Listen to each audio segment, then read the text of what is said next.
Hello everyone and welcome to my channel. Hope you all are doing good. Today I'm sharing a recipe of Karela, which also known as bitter ground. So I took those Karela, peel off the skin and cut it in half to clean from the middle, and then I washed it and cut it in like small pieces like this, and then I fried them until it turns golden brown. So when it turned golden brown, I took them out and kept it aside.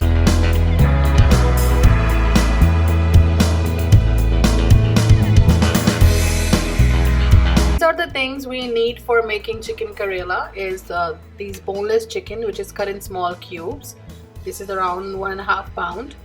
Fried Karela, which we just did it, and 3 big onions, 4 to 5 big tomatoes, and fresh garlic, green chili, which also known as Thai chili, cilantro means dhania, just a little bit for garnishing, and let's see how it cooks. So I took this pot and just heat up the pot and put oil in it. Do not put a lot of oil because we fried the Karela, so it's gonna be all in there too, so just put less oil. And add this cumin seeds, black pepper and cloves, and then add onions and cook the onion until it turns golden brown.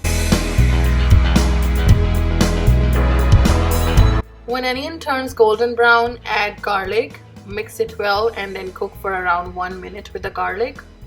And then add spices. I'm just using the basic spices, which is these. I'm taking 1 spoon of salt. You can add salt per taste. And then 1 spoon of red chili powder, 1 spoon of red crushed pepper, and 2 full spoon of dhania zira powder. This dhania zira powder is the freshly grated one, and 1 full spoon of haldi, which is turmeric, and then mix it well and cook for 2 minutes with these spices, and then add boneless chicken. Then just mix well and cook for like 5 to 7 minutes or until the oil gets separated. Then add green chilies, and after adding green chili, add tomatoes. So stir well and cook with the tomatoes until it's released water and oil gets separated.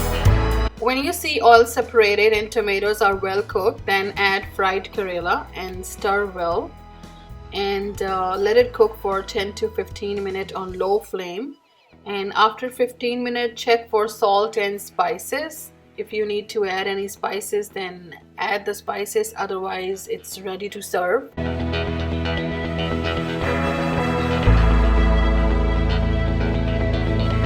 hope you all like this chicken Karela recipe, and if you have any question, do let me know by comments below, and thank you so much for watching.